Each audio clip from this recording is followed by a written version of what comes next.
one.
Miss On?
Welcome back, everyone. Thank you. We're now ready to proceed with the oral public comment period.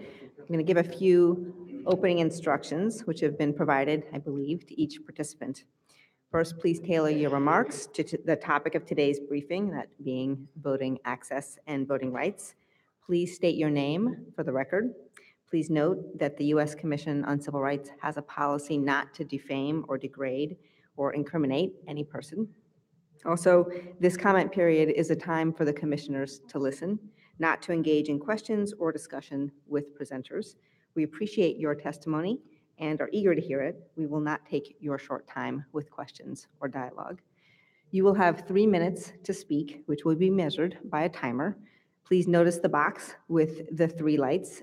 When the light turns from green to yellow, that means 2 minutes remain.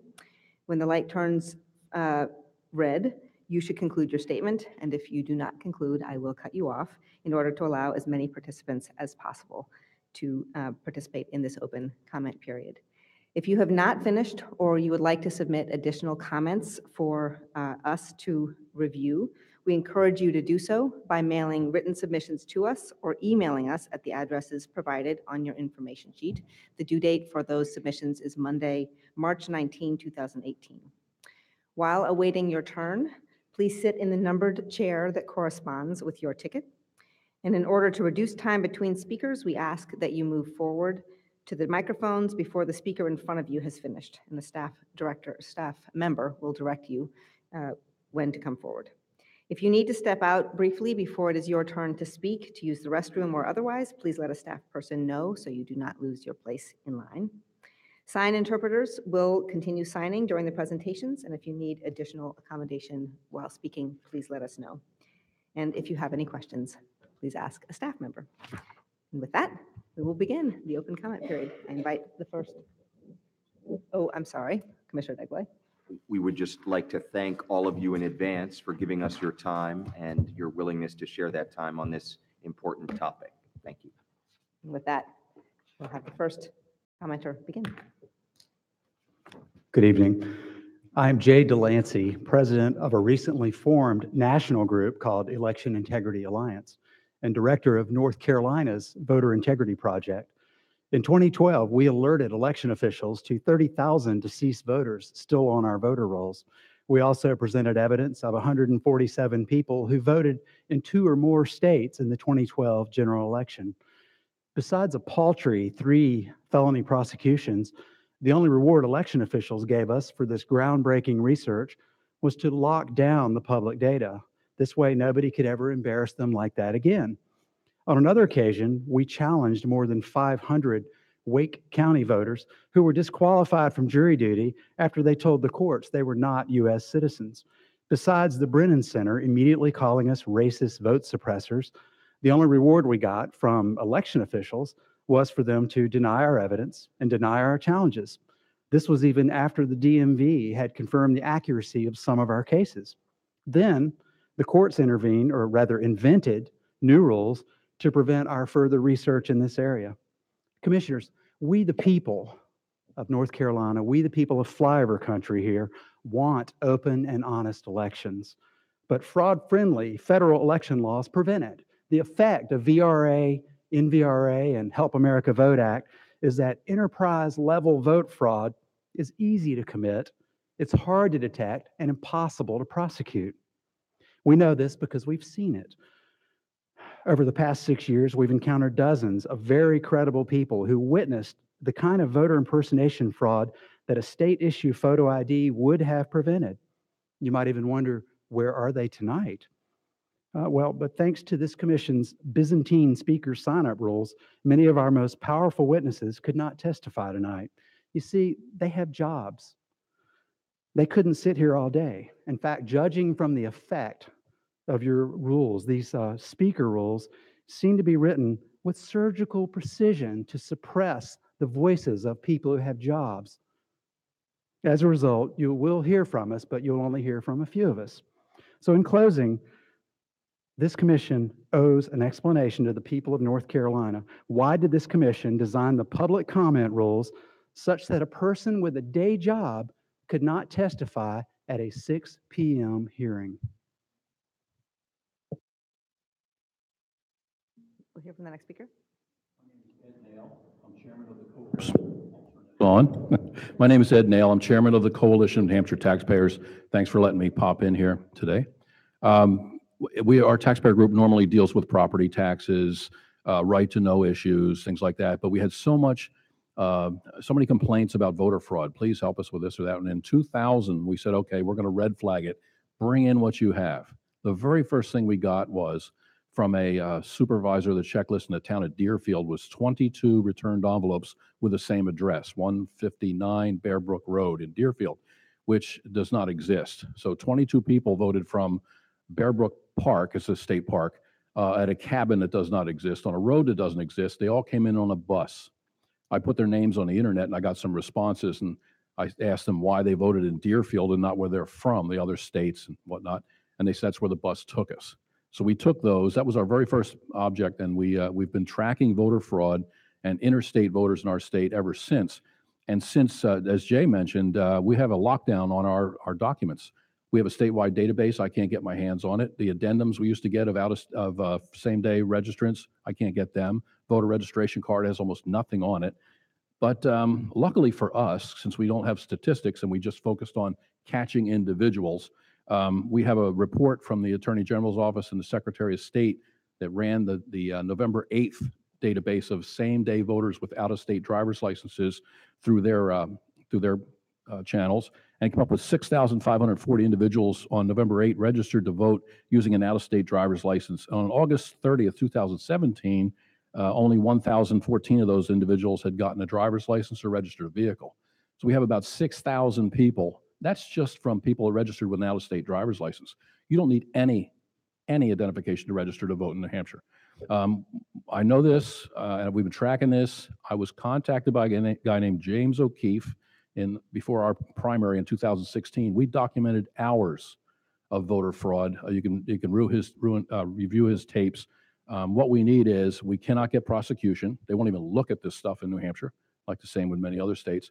We need the AG's office or the U.S. attorneys to come in and enforce the law. Our Supreme Court has stated that you can have an out-of-state driver's license and still register and vote in New Hampshire.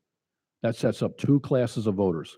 They don't have to serve on a jury. I do. I can't have a driver's license from Massachusetts and vote in my state. I have a New Hampshire driver's license. I vote in New Hampshire like I'm supposed to legally. We have thousands of people who voted here illegally. Our last U.S. Senate seat flipped on 1,017 votes. It's time we have to correct that. Thank you. Thank you. We'll hear from the third speaker. Hello, my name's Larry Henson, and I'm from Lewisburg, North Carolina. I'm here to offer evidence in support of the need for voter identification. In 2004, 2008, and 2012, I served as a poll observer. I have directly witnessed voter fraud and have observed many situations alarmingly suggesting voter fraud. In the most obvious example of voter fraud, I saw one woman come in and vote 3 times in the same day. The second time she came into the precinct, I alerted the chief judge that this woman was there to vote for a second time. The chief judge walked in the direction of the woman, talked to the poll workers there, and later came over and let me know that everything was all right. Later that morning, when the woman came back for the 3rd time, I pointed her out to the chief judge again. This time, I followed the chief judge, and we learned that the lady was trying to vote for a man, someone who she claimed to be her neighbor. When she was told that she could not vote for him, she said to the chief judge, "You are trying to deny my neighbor's right to vote." About 5 minutes after she left the polling location, she returned, escorted by a member of the NAACP and a UN election observer that was stationed at this polling location. They approached the chief judge and accused her of denying this woman's right to vote. The chief judge was very nervous, so I spoke up and said, "Did she tell you that she was trying to vote for a man and that she says is her neighbor, and that she personally was not denied a vote, that in fact she had already voted 2 times earlier that day?" The men looked at each other, they locked their arms around hers, and they walked out of the room with her. I followed them as far as the door and watched as they walked completely off the polling site property. The other incidents that I witnessed include listening to several young men who were standing in line ready to cast their ballots and talking about being tired and only having 3 more locations to visit today. This morning, I heard the panel saying that they have never seen busing to polling locations. Then respectfully, they aren't looking, as I see it happen every year we have a presidential election. On another occasion, a professor from St. Aug's came in with his class and helped all his students get their ballots, told them not to vote until he gave them instructions, had them go to their polling booths, stood in the middle of the floor, and told them how to vote the straight ticket. I'm not a legal person, but this is just wrong. And what kind of message is this for these students? Thanks for this opportunity. Thank you. The fourth speaker. Good evening. My name is Anthony Forte. I reside in Spring Lake, North Carolina. My experience with apparent voting improprieties occurred at the time of the 2012 general election. Although I was registered to vote, I reported to the wrong polling place, a municipal building located on Ruth Street in Spring Lake. While I was trying to sort out exactly where I was supposed to vote, I noticed a white van arriving and a young gentleman helping elderly passengers exit the vehicle. The young man handed each passenger what later turned out to be voter registration cards. As the passengers all appeared to be mature citizens, 60 years of age or more, and infirm, and apparently required assistance, I recall thinking that it was a kind and useful service to provide on an election day. I further recall the van was marked with the name of a church, but could not positively identify which church it was. And I really would not have given the matter another thought had I not found myself an hour or so later at a local elementary school, my appropriate polling place. And there I witnessed the same van, the same gentleman, the same passengers reporting to vote at the second polling place. It wasn't an assumption. I witnessed the same people completing ballots at both locations. It was not just a case of seeing the same people merely present at a second location. Feeling that something was very wrong was occurring, I decided to take action and reported what I witnessed to a woman who had identified herself as a polling official. She then explained to me and dismissed my concerns by explaining that as long as they had registration cards to vote at that location, she was required to assist them in casting their ballots. She explained that my claim could not be substantiated and made it plain to me that she was utterly helpless to address my concerns. I am positive that I witnessed what most people refer to as voter fraud, and I'm gravely concerned that there seems to be no course of action to prevent this activity, or in this case, even record it. Thank you. Thank you. Fifth speaker. My name is Debbie Snowden. I'm a social worker. I have worked mainly in Charlotte's African American community. I've spent the last few days asking people how they feel about North Carolina's voting laws. So I want to use this opportunity to amplify their voices. They've given me permission to use their names. The common themes I'm hearing are, it feels like we're going backwards. They want to keep us away from the polls after Obama. And one woman said quietly, "I'm scared. It feels like slavery's coming back." And the woman next to her just nodded. I'm sorry, I'm nervous. Some people said they hadn't voted in the last general election because the new laws made things confusing. Polling locations had changed and were harder to find, and a few specifically mentioned the voter ID laws. Herbert White, editor of the Charlotte Post, a paper for the Black community, said, "You can't keep suppressing minority voices and not expect a backlash. People feel shut out." District Court Judge Jane Harper said of today's hearing, "It's sad that the strange issue of voter fraud might predominate." As to judicial redistricting, she said, "No sitting or former judge I know of endorses the plan. Its only purpose seems to be the election of more Republican judges."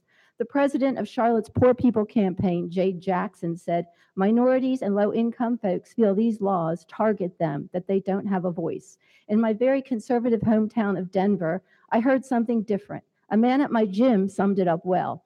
In the Obama elections," he said, "they bust blacks in to vote. If the Democrats can do that, then it's only fair that we counter with these laws." At a Board of Election meeting, we were told the new restrictions were needed to A, prevent voter fraud, and B, save money. I say, show me valid evidence-based research, and what better place can a society put its resources? I was an observer at 2 polling locations in the last general election. At the Betty Ray Thomas Center, which is in a black neighborhood, it was common to be asked for ID to vote. In conservative Cornelius, no one was asked. On a very personal note, my daughter Casey, who is gay, says that living in Portland, Oregon is like living in a different country. "You feel like your vote matters," she said. "People can actually change things here. It breaks my heart she'll never live near us again, but I'm so relieved because her civil rights are a whole lot safer out there. I find it frightening that individually North Carolina's policies can sound reasonable, but take them as a whole and you get what one Yale law professor called the death of democracy by 1,000 cuts. Thank you. Next speaker. My name is Mary Elizabeth Hanchy, and I am here from the North Carolina Council of Churches and as a longtime voter in North Carolina. The North Carolina Council of Churches began talking about voter access, ballot access, and poll access as early as 1961, which was long before the Voting Rights Act, and I would like to point out long before I was born. There's no accident of history that we are still talking about this today. When the North Carolina Council of Churches began talking about this in 1961, we used the terminology, let us remove any intimidation or artful barriers and welcome all citizens to full participation in citizenship. I would like to submit that we are drowning in artful barriers to access, and that our minority communities are particularly subject to these artful barriers to access. They get described in all sorts of ways that make them sound reasonable and sensible. We get fed frightening information that does not match up with statistics. We get told again and again and again that we're just trying to save money, that we're just moving polls because it makes things easier for someone or some group. And these artful barriers are often described in ways that keep the intimidation, they keep the lack of access. I am extremely concerned at having heard people continue to say, you can't make this political, you can't make this partisan. We are talking about people's bodies, people's communities. We're talking about their access to ballots, to polls. It is wrong to label as inappropriately political the effort to help make sure that all citizens can vote. Thank you. Thank you. Seventh speaker. Good evening, Commissioners. My name is Ajamu Dillahunt. I'm a junior political science and history double major at North Carolina Central University, a historically black college here in Durham, North Carolina. I'm honored to have the opportunity to speak to you about voter suppression here in North Carolina, and specifically its impact on college students. In 2013, after Shelby v. Holder ruling Section 4B of the Voting Rights Act unconstitutional, North Carolina introduced a wave of voter suppression laws, or as many refer to it as the Monster Law. If you attended the sessions with Reverend Barber and attorney Anita Earls, they articulated very well the injustices of the racist-driven law. So there is no need for me to elaborate. However, it is important to note that the Monster Law made it so college students had to have a state-issued ID to vote, making it so out-of-state college students were not able to vote and participate in the political process. The Monster Law was overturned, but legislators found a way to disenfranchise voters through gerrymandering. Racial gerrymandering prevents black political power through packing and cracking. The most recent example is the lines that the North Carolina General Assembly drew that split the largest historically black college, North Carolina A&T, down the middle. One part of the campus was in one district while the other was in another. This was a direct attempt to prevent the power of the black student vote. The General Assembly is responsible for suppressing beyond laws and drawing maps. They do this by the people they appoint to the North Carolina Board of Governors that cut programs like the Institute for Civic Engagement and Social Change at North Carolina Central University in 2015. The Institute served as an important voter education and voter registration and social justice center on campus. Commissioners, if I had more time, I could further explain the undemocratic and racist action of this General Assembly that were made possible by the Shelby decision. We need to restore the Voting Rights Act. Section 4B is more important than ever, and North Carolina is a prime example as to why.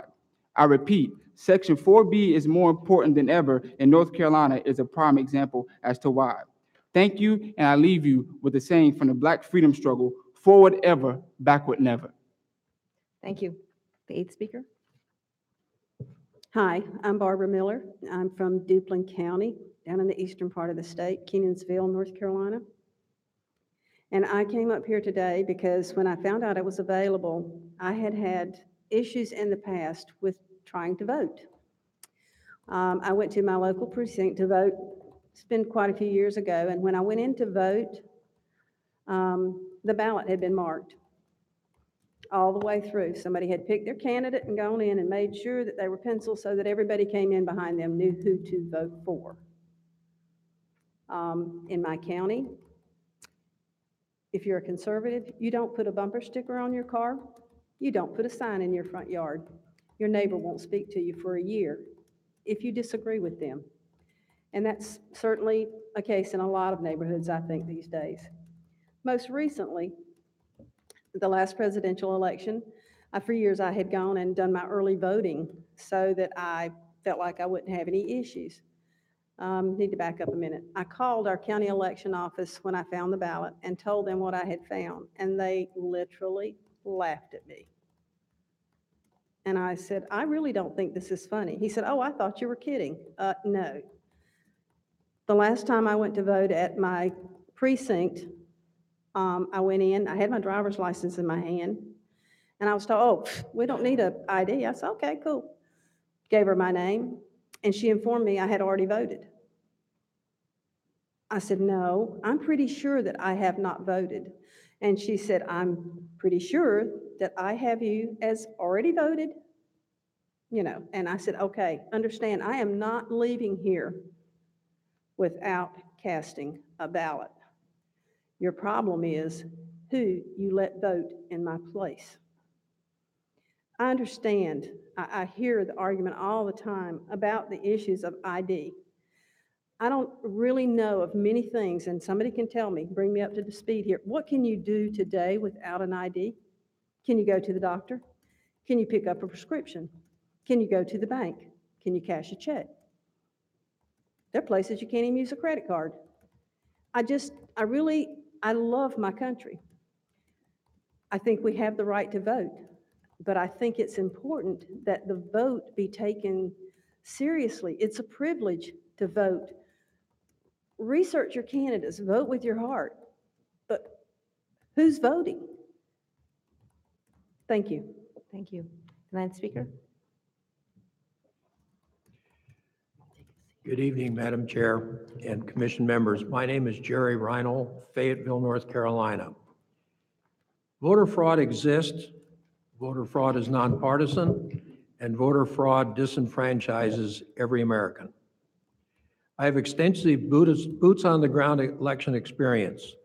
I've witnessed and reported violations of our North Carolina election laws committed by Republicans, Democrats, and unaffiliated voters, resulting in fines and other corrective actions. The most serious violations I have reported are dual state voters, voters who voted in the same election in more than one state. Fair and honest North Carolina elections have become vulnerable to fraud when the courts left us defenseless by tossing out North Carolina voter identification requirements. Much of my voter research and volunteer work requires access to public voter registration information. North Carolina does an excellent job providing no-cost online access to current voter registration data and campaign finance reports. Many states do not provide the same level of service, frustrating research efforts.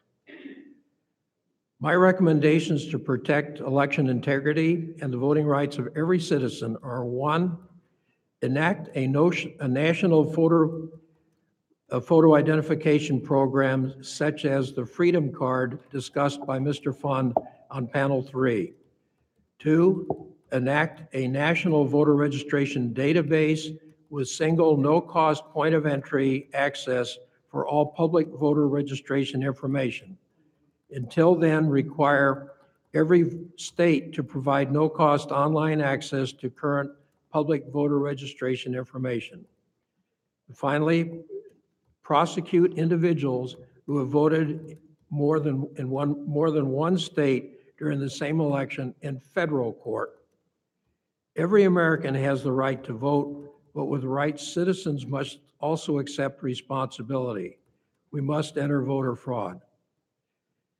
New York voters cast 7.7 million ballots on November 8, 2016, without any of the special provisions such as early voting requirements placed upon North Carolina.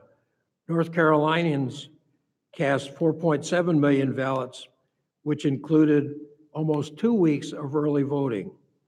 I wonder why there are no disenfranchised voters in New York. Thank you. Thank you. The 10th speaker. Yes, good evening. Hi, my name is Janet Hoy, and I'm the co-president of the League of Women Voters of North Carolina, and I appreciate the opportunity to speak this evening. The League of Women Voters is a 98-year-old organization started in 1920 with the passage of the 19th Amendment granting women the right to vote. Since then, our focus has been, and continues to be, protecting our fundamental right to vote and supporting voter education and access. In short, empowering voters and defending democracy. We're all volunteers. Here in North Carolina, we're spread across 18 leagues, and we have over 700 leagues nationally with over 300,000 members and supporters. In short, the League of Women Voters is one of the groups dedicated to fighting for and defending our most important right as Americans, the right to cast our votes fairly and without undue burden in state, local, and federal elections. North Carolina has faced a number of challenges related to voting in elections throughout our history, but in recent years, there has been a concerted and coordinated effort to undermine our democracy. Some of these issues you've heard previously. I'll just go through a couple briefly. The 2013 Omnibus or Monster Voting Bill, which among other things, reduced early voting, did away with one-stop voter registration and voting, took away out-of-precinct voting, and added photo ID requirements. When striking it down, the three-judge panel called it, and I quote, the most restrictive voting law changes since the era of Jim Crow. Thankfully, that law was struck down in 2016, but we fully expect a new voter ID bill to surface this year, possibly in the form of a constitutional amendment on the primary ballot coming up in May. In addition, there have been a series of court battles on redistricting, which in the League's view is a serious form of voter suppression. There have been 16 redistricting cases in the courts in North Carolina since 2000 under both Republican and Democratic administrations. There are currently 5 cases.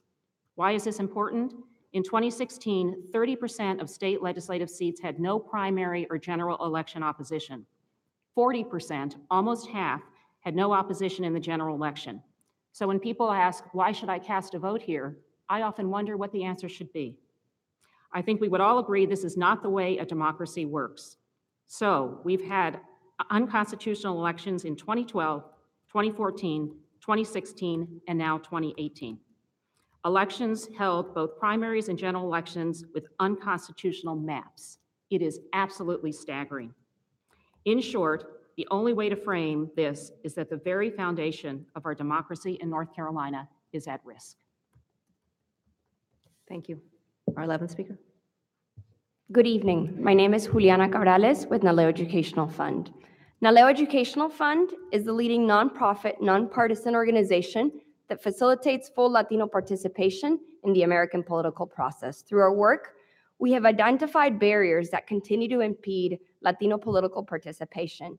Today, I would like to touch on 2: unnecessarily and frequently changing requirements for voter registration and casting ballots, and hostility towards and lack of understanding of language assistance protections in polling places. As language assistance needs grow in North Carolina and across the country, jurisdictions need to be proactive in accommodating Spanish language voters. As you know, Section 208 of the Voting Rights Act states that everyone has a right to be assisted by a person of his or her choice. Yet a recent report by a local partner here in North Carolina highlights a story from 2016 on how a Latina in Johnston County that was helping individuals in need of language assistance was asked to leave the polling place. This type of incident is concerning.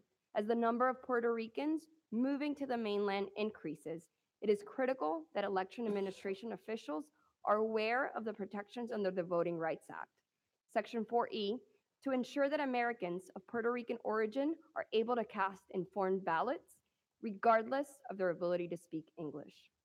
As we heard from many witnesses today, unnecessary administrative requirements in the voting process disproportionately affect underrepresented voters. As such, we strongly recommend that election officials and policymakers reinstate proactive protections against discriminatory voting policies. Naleo Educational Fund strongly supports the movement to reinstate the Voting Rights Act pre-clearance procedures. I conclude my public comment with a story. During the early voting period in North Carolina, a voter at a polling place in North Carolina witnessed a Latina voter arrive and ask whether a Spanish interpreter was available to help her. The poll worker said no and offered no further assistance. After the voter left without voting, a poll worker said out loud, "When I was in school, we didn't have Spanish people around." This incident is representative of many more reported to us, and its effects will ripple far beyond the individual American in question to affect those with whom she shares her own story. The future of our nation and our democracy depend upon the strength of our commitment to welcoming this woman and every other American into elections on an equal and non-discriminatory basis. Thank you. 12th speaker. My name is Donna Courtney. I am from Alamance County, North Carolina, which is the exact center of the state. If you turned that screen around on its end, then that would kind of look like our county. It's rural and urban. We're between more progressive, I started to say, but I will go ahead and say it, and more city communities. We still value our rural ways as well as some more progressive. I am a social worker by training, and I believe in social justice advocacy. I am retired. I have dedicated the last 10 years to work on the street. I'm call our president sometime with NAACP. I'm doing street walking today. I am not here to represent NAACP or Democracy NC, although I work with both of them. Our county is about 155,000 people. We are about 66% white, or people that look like me, the privileged, and 34% people of color. We are fairly separate in some of our schools and some of our communities. We still have our pretty segregated neighborhoods. We have a very few elected people of color in our community. Recently, we've had some people come forth and they have not been elected. My work as a volunteer over these last years, I started out door to door mostly, doing canvassing, registering people, and then I have moved more in the last 3 or 4 years to monitoring at the Board of Elections and in voter protection at the polls. What I've observed with doing the street work is that it goes sort of one hand and the other hand. One group is just really glad to see me. They know me as the voter lady, and they're glad I'm there. In other places, that's not the case. They need a little encouragement. I see as needs when I do this work is to help people see the importance of their vote, and that is work. I also see the need for funding from our county commissioners, and this, I hope, can filter down from higher ups that we need to pay for what we need. Polling places, equipment, poll workers who are aging out like I am, and all in the ways of getting people out for voting. And I think this is education from top to bottom. Young people, elder people, all the way through, that voting is the most important thing. Thank you very much. We need to move on to the next speaker. Thank you.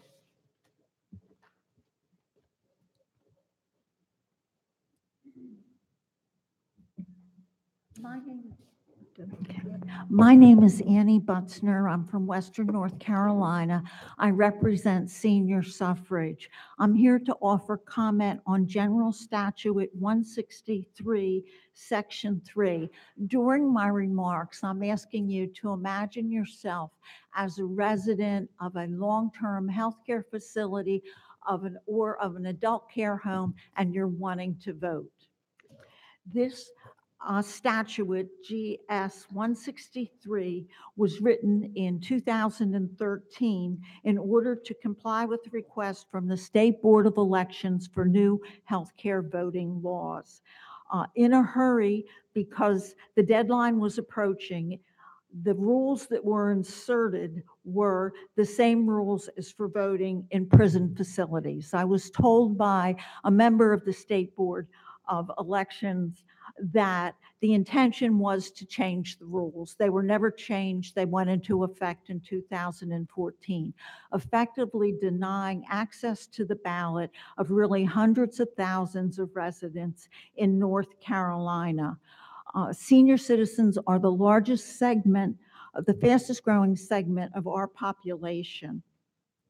If you were a resident in one of these facilities and you would like to vote, you need to be aware of a system called multi-partisan assistance teams, help available from your county board of elections. You need to know about it in order to request it. If you don't request it, the help doesn't arrive. If you request the help and it does arrive, you are helped to register to vote and apply for an absentee ballot.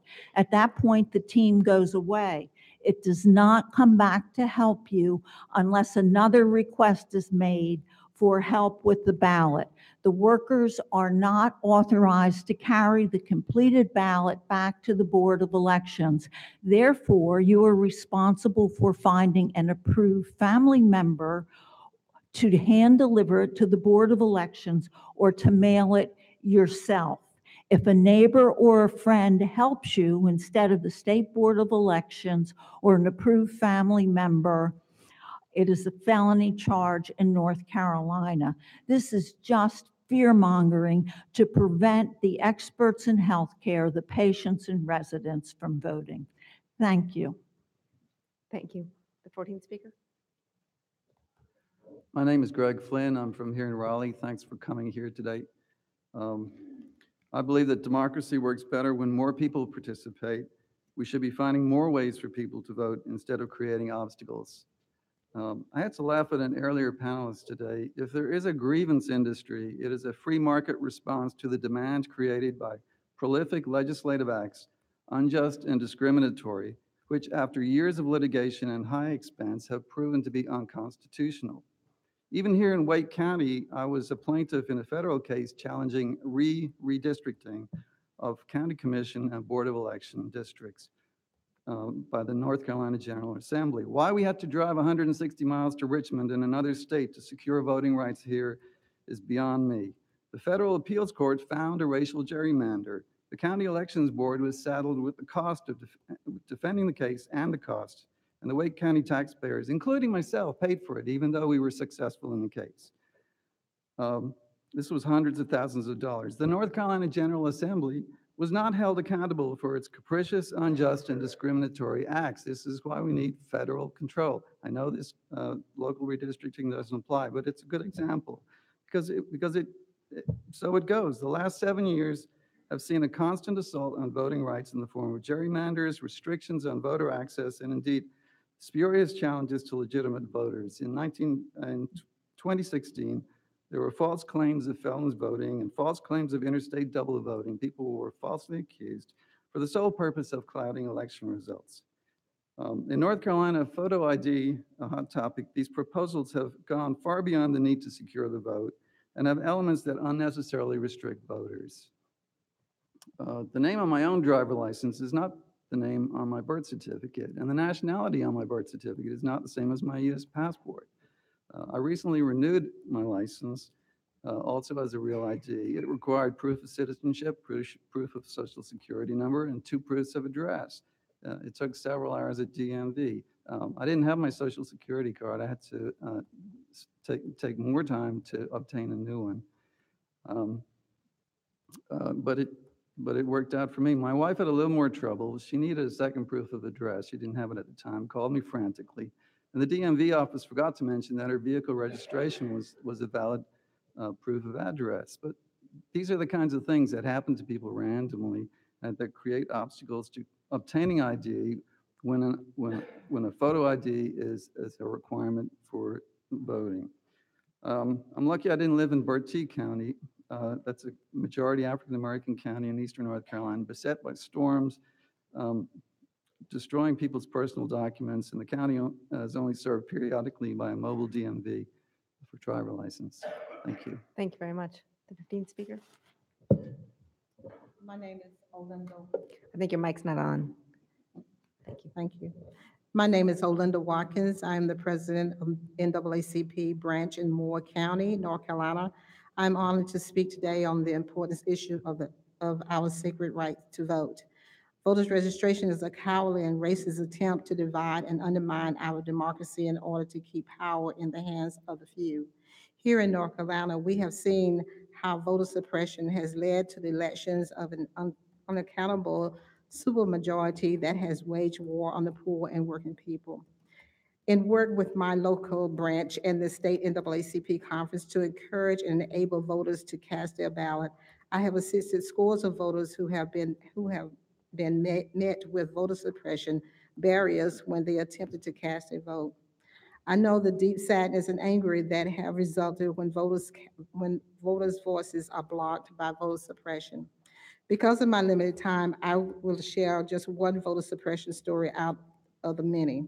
As the president of our NAACP branch, in the weeks leading up to the 2016 election, I've learned that the county election board was purging hundreds of voters at a time because of a group was filing mass voters challenges based on a return postcards.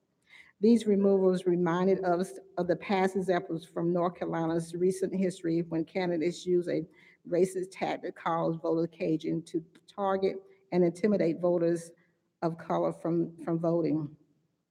When we investigated further, this led us to uncover that thousands of voters across several counties were being purged from the voters registration rolls within weeks of the election, all based on return postcards from a mass mailing. In Beaufort County, where 2/3 of the voters were challenged were Black, one of the challenged voters were Ms. Grace Bell Hardison. Ms. Hardison, who is 100 years old, a Black woman who lived in Beaufort, North Carolina, Behaven, North Carolina, had her entire life and has voted regularly for decades. Even though she finds it difficult to leave her house, she insists on leaving her house to cast a ballot each election day because her right to vote is so important to her. Just before weeks of the president election, Ms. Hardison voted registration was challenged based on a postcard that has been sent in a mass mailing by a local challenge. The Moore County NAACP was honored to join Ms. Hardison to file a lawsuit to fight these voter suppression. As you can see, in North Carolina, our voting rights are under attack. Voter suppression is alive and well. Congress must restore the full protection of the Voting Rights Act. Thank you. Thanks very much. The 16th speaker. Good evening, Madam Chair, Madam Vice Chair, Commissioners. My name is Emily Turner. I'm an attorney with the North Carolina Justice Center. I'm originally from Yancey County here in North Carolina. Thank you for the opportunity to speak today. The Justice Center's mission is to eliminate poverty in North Carolina by ensuring that every household in the state has access to the resources, services, and fair treatment it needs to achieve economic security. Achieving our mission requires the full and free participation of all North Carolinians in our democracy. In 1965, President Johnson described this ability as the true measure of dignity, that each citizen can, quote, share in freedom, choose his leaders, educate his children, and provide for his family. Over 50 years later, we are witness in this state to a movement to exclude people of color, the poor, and the marginalized from their full measure of that dignity. To prioritize hypothetical bad voters over the right to vote undermines our project of democracy.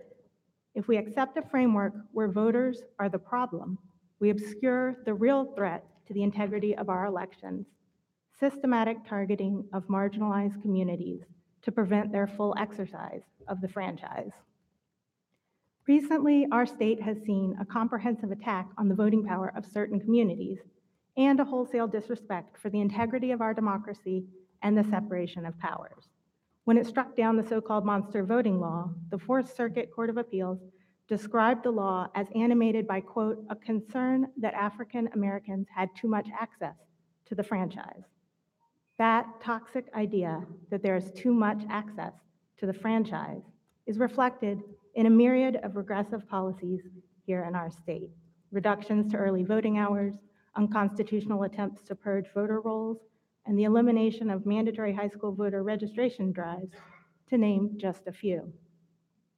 Commissioners, these policies restricting free and fair elections in our state cannot be separated from the districting schemes that dilute the votes of African Americans and others through both racial and partisan gerrymandering. Every attack on voting access must be understood in the context of an unconstitutionally composed legislative body that in itself constitutes an ongoing and pervasive form of disenfranchisement. At the Justice Center, we know that our state is stronger when all North Carolinians' votes are valued. We reject disingenuous attempts to recast marginalized voters as a threat. They are the embodiment of democracy's promise, reflecting what should be the highest value in our electoral process: the full participation of all people. Thank you. Thanks very much. Our 17th speaker. Buenas tardes. Good afternoon. I'm Elisa Posada. I'm the Community Engagement and Advocacy Manager at El Centro Hispano, a local nonprofit here in Durham, and it's actually the largest Latino nonprofit in North Carolina. So first of all, I don't claim to be an expert on anything but my own experience. And I'm going to talk a little bit about that. I'll be submitting a written statement or to further information, but I want to talk about what I've gone through as a voter, as a citizen, as a Latino in North Carolina, and what my family has gone through as also citizens and Latinos in this country. For one, we talk about access. When I think about access, I think about being able to not only go and submit a ballot and being able to vote, but knowing that you can speak the language that you're most comfortable in those areas. A previous speaker earlier said that in order to have folks come in and be comfortable and exercise their responsibility and right to vote, they need to be able to understand what they're doing.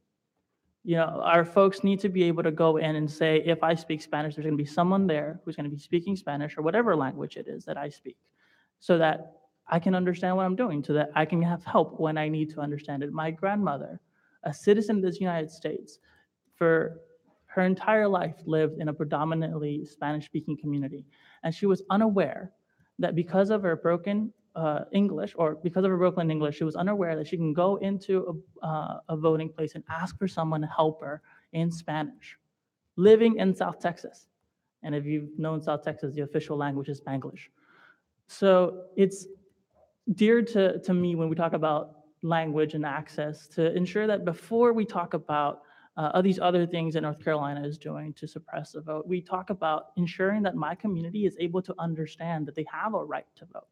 A lot of our youth members that have come into my office are worried that if they go and vote, there's going to be someone going to their homes and checking their address like it was threatened to before. And some of their family members aren't citizens. They're sons and daughters of immigrants. So when we're showing or saying that it's a possibility that someone's going to go to your home because of the fact you register to do your duty as an American, that's just wrong. So I asked this committee or commission to really think about the Latino experience when we're talking about this. We are the largest minority, and in North Carolina, we're growing. So it's important that our Latino voices are heard. Thank you so much. Thank you. 18th speaker. Good evening.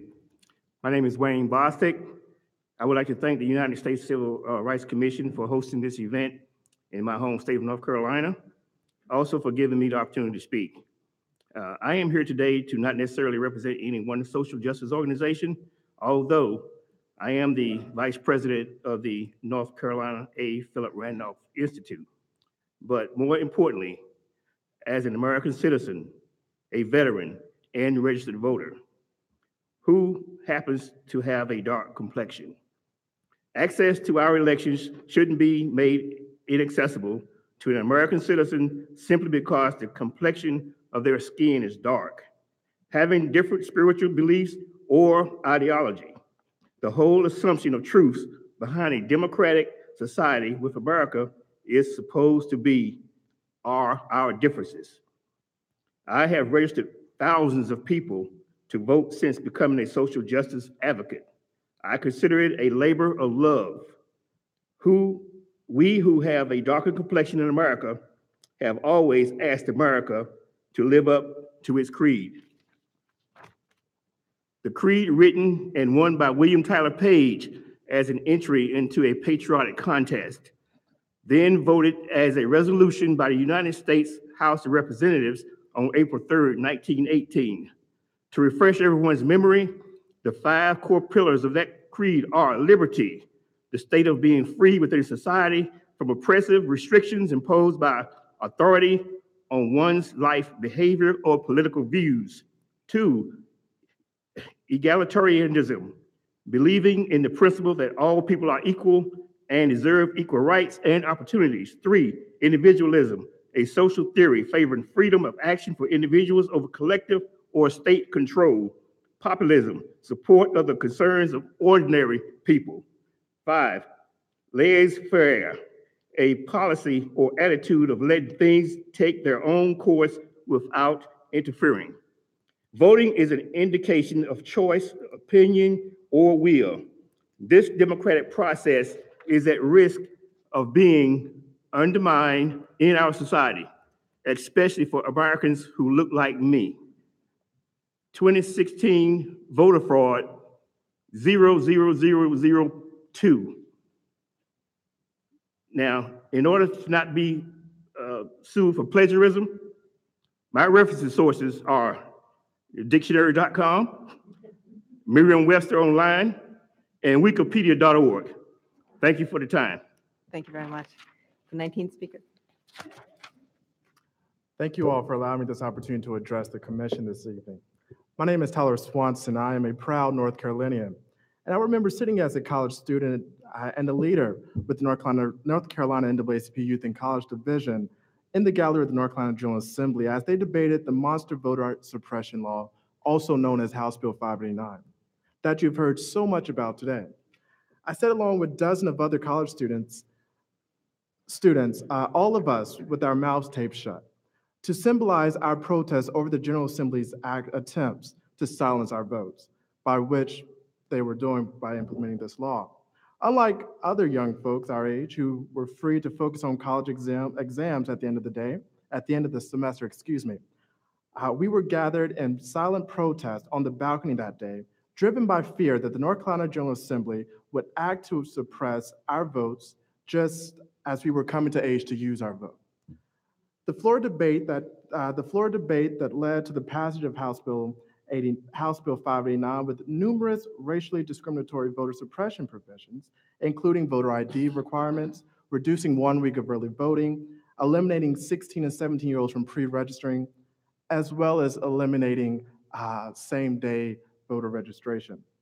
I personally stood alongside modern-day civil rights leaders who was fighting against this bill, like Ms. Rosenell Eden, who was the lead plaintiff in the NCAACP voting rights challenge case. Mrs. Eaton was the granddaughter of a slave who grew up in Jim Crow, North Carolina, where she had to take 2-hour-long mule rides to the courthouse just to register to vote. There she was greeted by white registrars who made her recite the preamble of the Constitution. Mrs. Eaton passed this difficult hurdle to gain access to the ballot and went on to become a lifelong voting rights advocate who personally registered tens of thousands of voters. She voted regularly until the North Carolina State Legislature passed the monster voter suppression law.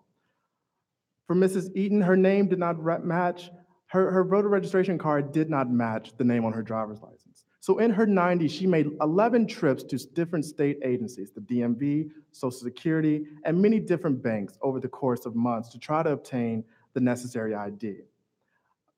Though I could go on if time permitted, I just want to say that throughout the 3 years, we finally won this battle. And there, the courts found that House Bill 589 targeted African Americans with almost surgical precision. What we need is more access to the booth. What we need is to allow everyday voters to have fair access without these voter suppression tactics. You know, I do hope that one day we will be able to use the words of Dr. Campbell, paraphrase and say, you know, voting rights, free. I'll just close with that as I run out of time. But thank you. Thank you very much. Our 20th speaker. Good evening. My name is Rebecca Jabe. On November 4th, 2014, as I had done several times before, I worked as a Wake County precinct official in North Carolina.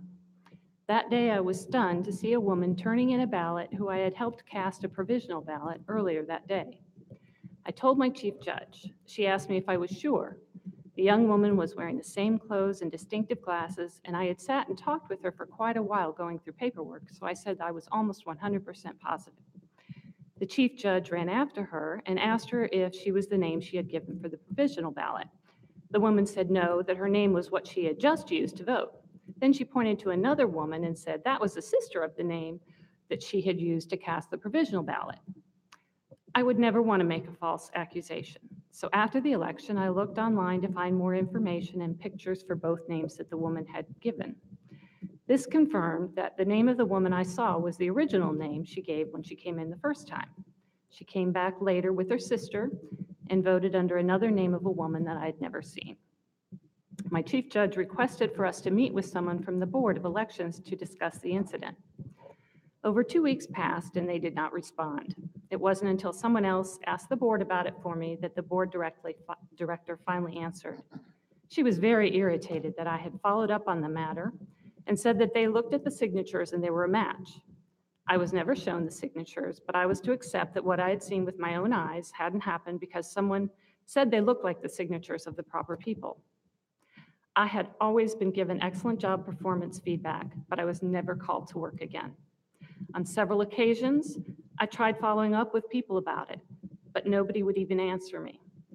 2 years after the incident, and over a year after the scolding director had left the board, I applied to the recruiting agency that hires the early election workers.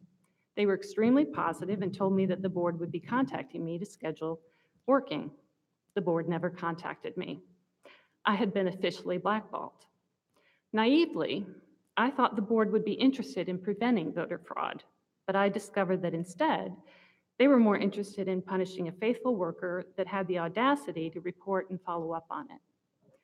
We're hearing a lot about suppression, voter suppression today, but what I encountered was suppression of pursuing voter fraud, and I think that that should be a concern as well.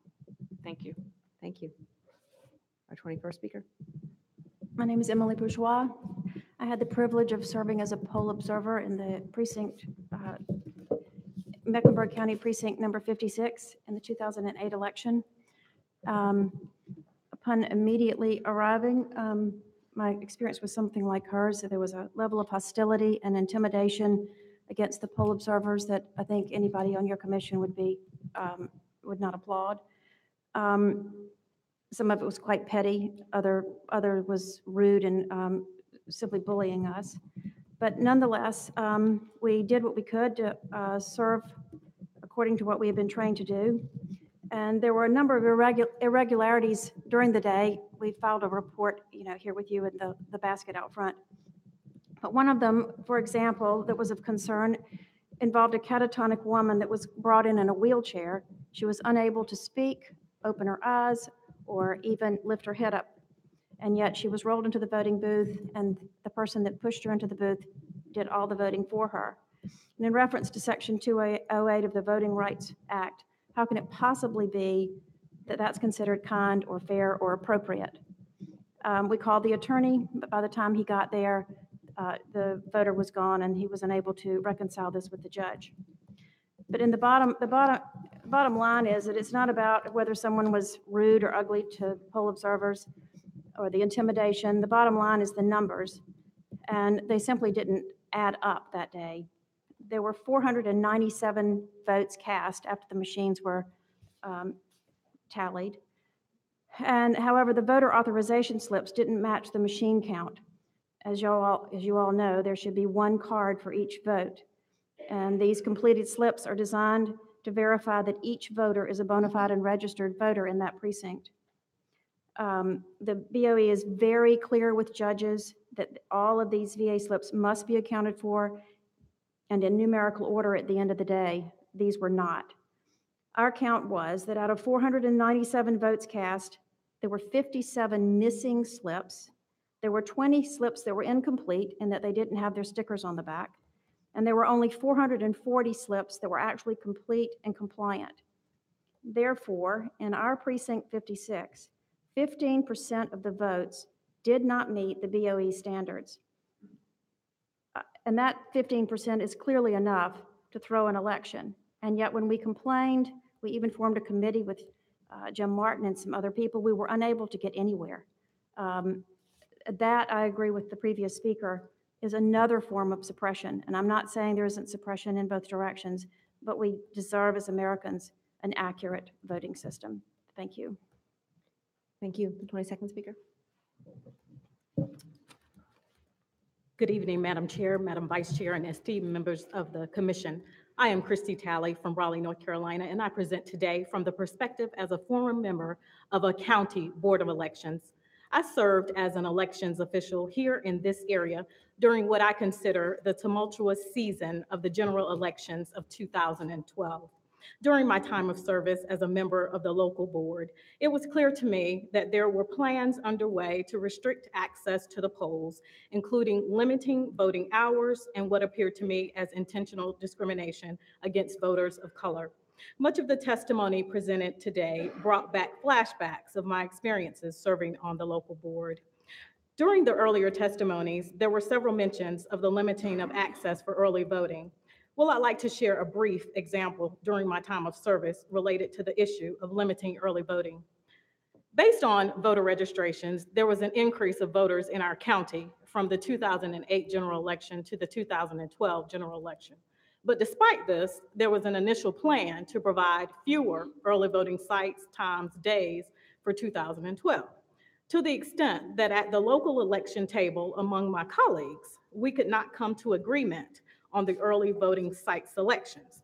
So in essence, my colleagues were seeking fewer sites. My response, I cast the dissenting vote during our voting process for the early voting sites plan at the local level.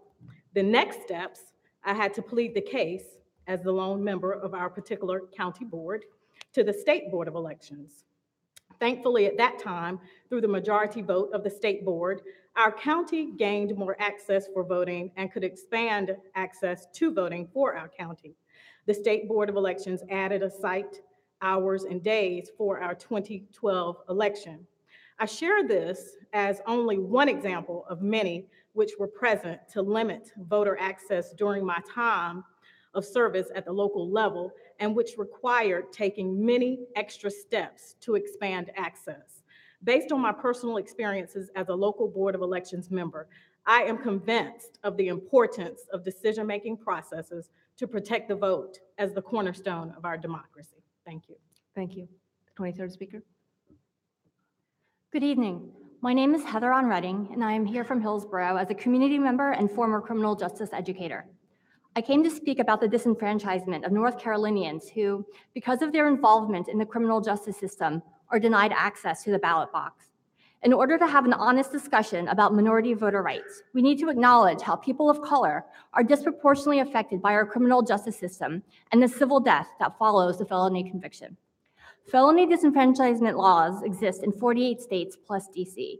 Although some argue that felony disenfranchisement is deserved, or that it's necessary to preserve the purity of the ballot box, it is a practice that contributes in no material way to the main pillars of punishment: deterrence, rehabilitation, retribution, and incapacitation. So why are 6.1 million Americans currently banned from voting? The disenfranchisement of voters, combined with the racist black codes following the Civil War, originated to prevent people of color from participating in the democratic process. However, few people question their origins or utility, even when people of color are disproportionately impacted by criminal justice policies at every junction. This is how systems of power selectively maintain structures of oppression. This is true across the country and especially true here in North Carolina, where 1.2% of people were disenfranchised in 2016, including thousands of African American voters. I'd like to bring your attention to an ongoing case in Alamance County. 12 individuals are currently being prosecuted because they were active felons when they cast their ballots in 2016. The district attorney explained that prosecuting these individuals is important for, quote, preserving the sanctity of our election system. These 12 people who voted, presumably without the intent to violate the law, are now facing a new 2-year prison sentence. Meanwhile, our own state officials, for the sake of political gain, have jeopardized the sanctity of our election system by passing restrictive voting laws and creating racially biased gerrymanders. North Carolina's troubled history of minority voter suppression, in addition to its felony disenfranchisement laws, risks affecting the outcomes of key races by silencing voices of color. I maintain that the United States criminal justice system is by far the most systematically violent and racially oppressive institution in this country. It sweeps up people and communities of color at destructive rates. It rips apart families and subjects adults and children to humiliation, physical brutality, and emotional isolation. The additional restrictions placed on justice-involved individuals is another assault on their integrity, humanity, and agency, especially when they are living in the community, working, going to school, or raising families, and told that they cannot vote. I ask that you consider the impact of felony disenfranchisement laws here in North Carolina as part of a broader attempt to suppress the minority vote in the United States. Denying citizens their franchise is a gross injustice. Thank you. The 24th speaker. Good evening. My name is John Comer. I'm founder and CEO of Architects of Justice, but I'm a current resident of Baltimore City, and I've been living in Baltimore for about 7 years. When I got there, I started an organization, and the actual idea for the bill to re-enfranchise 40,000 Marylanders who were formerly incarcerated to vote came from my office. We fought very hard to get that bill passed. It was vetoed. Then we came back and fought for the override, and we received the override. In the process, there were many individuals, men and women, who were re-enfranchised, at least we thought, when that took place. But later, we only had 3 weeks to register people to vote. And in the process, the language never changed that allowed, on the voting forms, the language never changed. So many of the people who had felonies were scared to vote because they thought that if they voted out a term, they would get another felony. This is continuing disenfranchisement. In the process, we're thinking that we're re-enfranchising voters, but many of the voters are still scared. At this point in time in the state legislature in Maryland, there is a bill put forth by Delegate Bilal Ali that will make the state inform people who are coming home that they can vote. I think that's part of the process that we have to push forward and make sure that we implement, because people are coming home not knowing that they can vote. And if we're all here and thinking that we want to improve the world for a better place, because many people are out here just trying to survive. There are studies that have been put forth from many institutions that show that recidivism goes down when people are allowed to vote. So re-enfranchising people all the way by informing them of what their rights are when they're coming home from prison. By also the State Board of Elections and things of that nature actually sending out notifications, allowing people to know that they can vote is a huge process, because at this point in time, 40,000 Marylanders have not been re-enfranchised. The word has not been spread. It's been left to small nonprofit organizations who don't have the funding to actually get that out there. Allowing people to be reinstated to vote at the MVA. That's another bill that's being put forth, to where if you just go and you get your license, you have to opt out. You don't have to opt in. And these are things that we need to be looking at if we're really looking to re-enfranchise the community that the Voting Rights Act looked to re-enfranchise the first time. Thank you. Thanks very much. 25th speaker. Good evening. It's a pleasure to speak with you tonight. My name is Dr. Terrence Roof. I'm the Executive Director for the State Conference of the NAACP for North Carolina. And I'm here on behalf of our president, state president, Dr. T. Anthony Spearman. I want to say that for anyone who says or state that the voter suppression is a phenomenon of the past, and that there are no longer any obstacles for voters of color who seek to elect representatives of choice. They need only to look at what has happened in this state over the better part of the last decade, when the Supreme Court handed down its decision, Shelby versus Holder, gutting the very heart of the Voting Rights Act, a law that our elders fought, bled, and died for. Not even one generation ago. It opened the floodgates for Jim Crow voter suppression efforts, and we continue to live in that reality today. In North Carolina alone, the steady onslaught of voter suppression efforts has included, number one, intentionally racially discriminatory voter suppression laws, racially gerrymandered districts that diminish the voting power of people of color, voter purges targeted at removing voters of color from the voter rolls, and a swell of tactics designed to intimidate Black and brown people from polling places. For every single one of these fights, the North Carolina NAACP, as the state's largest grassroots civil rights organization, has been on the front lines of the battle defending the sacred right to vote. In conclusion, without pre-clearance protections, those who seek to suppress the vote in this state have become absolutely brazen in their efforts.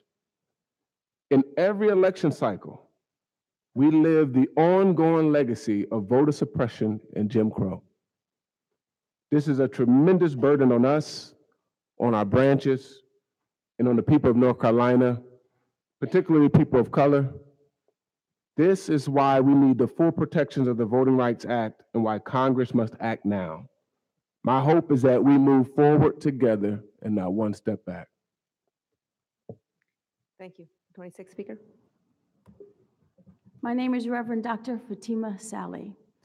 First and foremost, I come from no organization. I am a resident of North Carolina, Durham County. I am married to a Caucasian man, and my experience in Alamance County when we lived there was that we went to the voting booth at the same time, the voting place, the same exact time. I was asked a series of questions, far more than my husband, in order to vote. So it's nothing more for me. I'm just could notice now that has happened at banks and other places that my husband has far more had the privilege of walking through and just seeming like he can fly through processes a lot faster than his woman of color as his wife. Second, not only that, I'm a mother of 4 brown children in North Carolina. I would like those same discrepancies and the things we see at the polls to not happen to them as it has happened to me.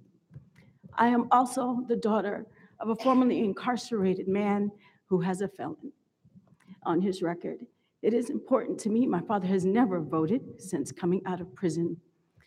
And it is important to me that we begin to see formerly incarcerated individuals and the ability to vote and what it is they have paid their debt to society. I would like us to take a firmer stand and reorienting them to what it is to be back in the population. More than that, I am grateful that we have this process. It has been a long fought process. Has it come some ways? Yes, it has, and I hope it will continue to grow and move forward, that it can be a more just system. Thank you. Thank you. Our 27th speaker. My name is Al McShirley. I'm 82 years old. I'm older than dirt, and I've worked with, you can see, Judge, that we're getting some young people coming forward. And Reverend Sally reminded me that that was my wife, Linda Watkins, that spoke from Moore County, and she's Black, and I've experienced the same thing. I get served first. Everything happens to me first, and nobody ever questions me when I go to vote. Just 2 points. One, to be ahistorical is to be racist. We cannot talk about racism, and racism in voting particularly, without talking about the long history of what happened to black people in the United States of America. So, and I've studied your commission for many years. One of the problems of being old, I remember 1964 when your predecessors went to Mississippi and helped develop the outline of what became the Voting Rights Act. It wasn't just on the Selma Bridge or my good friends that got their heads smashed in there. It was because you all got out of DC, went down into the toughest parts of Mississippi and talked to people. You were scared to hold hearings, but you went around and talked to people and gathered information and put together what needed to be done. That was the early drafts of the Voting Rights Act. And you all need to get out of Washington some more and come to North Carolina and just sit around and talk and read some of the good stuff that's been coming. Secondly, I wanted to draw to your attention a wonderful decision which I asked your people out in front whether you already had it. A good friend of mine, Loretta Biggs, was sitting over in Greensboro. Did you all get a copy of this decision that she did last year? I don't see any knowledge. We have not seen it yet, but it may come to us. Okay, I got 5 copies if you want them. This is what my wife, Olinda, was talking about in Moore County.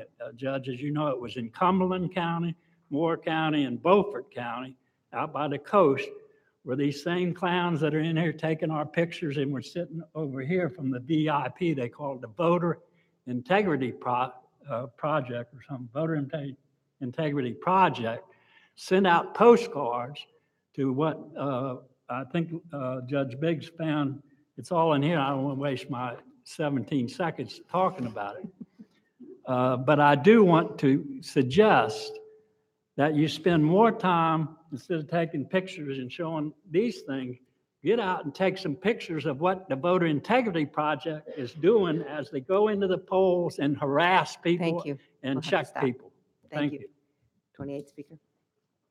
Good evening. My name is Valencia Applewhite, and I'm a 20-year United States Air Force disabled veteran and a former elected official for the city of Fayetteville.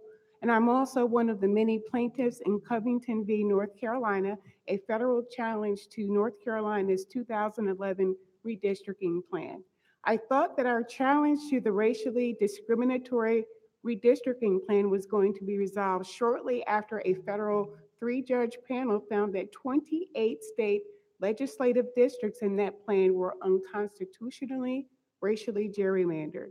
And here we are, nearly a year and a half later, after being found that our redistricting plan discriminates based on race, we still don't have fair maps in place.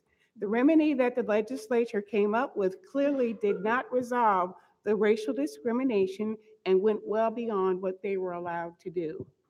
When tasked with resolving the racial discrimination, legislatures simply turned off the race button and drew lines using the same ones that were found unconstitutional by 2 courts, including the United States Supreme Court, as the starting point. What I am speaking of is about one case where more state legislative districts were found to be racially discriminatory in a single redistricting plan than ever before. One case where we saw race predominate in the drawing of districts across the state in Greensboro, Raleigh, and in my hometown of Fayetteville, and many more. Again, this is just one case. There are many more examples of how the voting rights of people of color throughout the state have been undermined. We have heard many of them today, whether enacting a voter suppression law that targeted African Americans with almost surgical precision, or drawing new redistricting maps where partisanship is used as a proxy for race or disenfranchising people. The struggle for basic civil rights is nothing new for people of color in North Carolina. It goes back centuries. But I am thankful for the testimony of the people in this room today, and hopefully one day the work of commissions like this will not be necessary.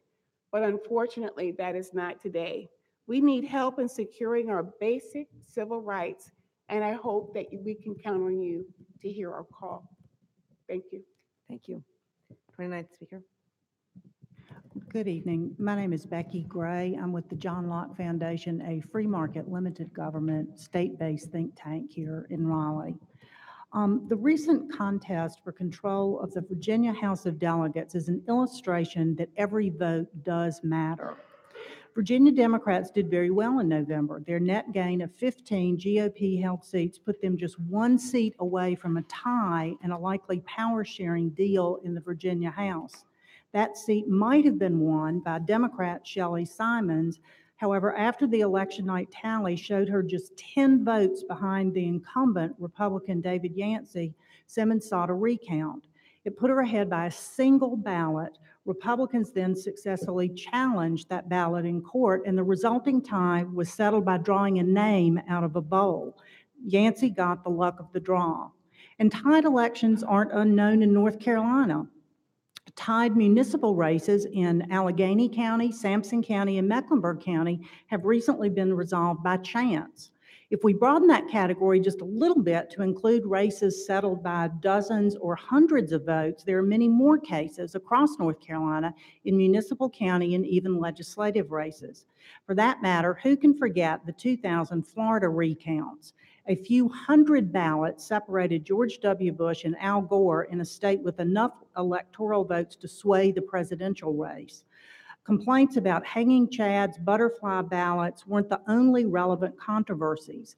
Another was illegal voters, either by felons or by snowbirds or students with residence in multiple states.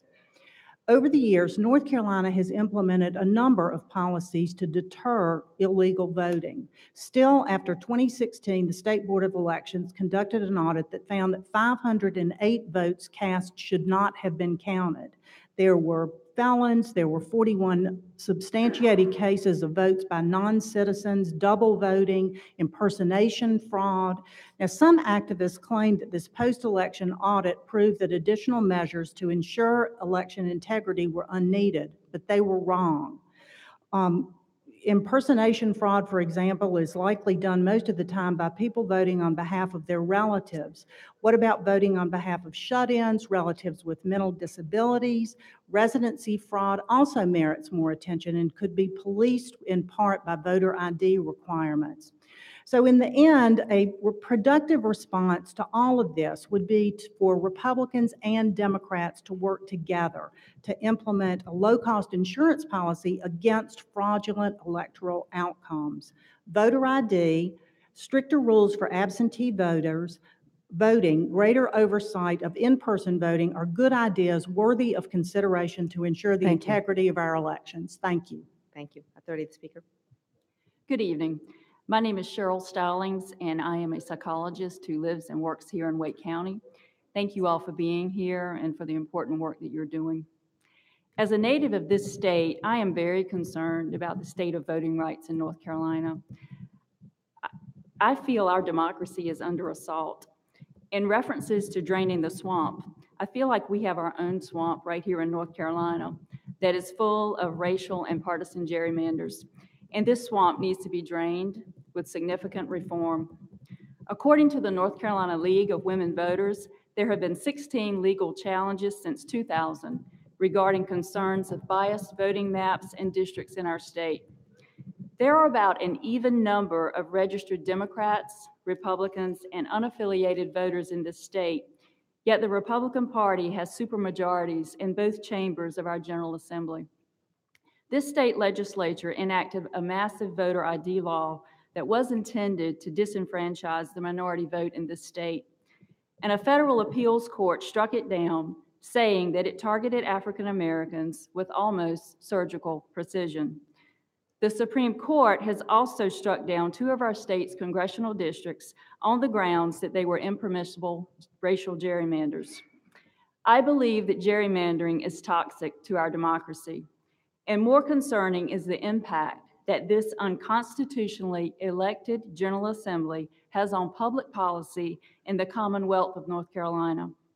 This state legislature has refused to expand Medicaid, which has denied approximately 500,000 low-income North Carolinians access to needed health care. Additionally, this governing body has failed to invest in our state's children and our public education. On national report cards examining student achievement and school funding, North Carolina has fallen from the 19th in the nation in 2011 to now 40th and 45th on these measures. I believe minorities in North Carolina are being underserved and underrepresented. I also believe the Commonwealth of North Carolina is being underserved and underrepresented. Although equal access to the voting booth for minorities and nonpartisan redistricting may not solve all of our problems, I believe it is a fundamental and necessary place to start. Thank you for working diligently with us as we work to ensure fair and equitable voting rights for all, and hopefully we will all continue to work together to form a more perfect union. Thank you. Thank you. And our final speaker.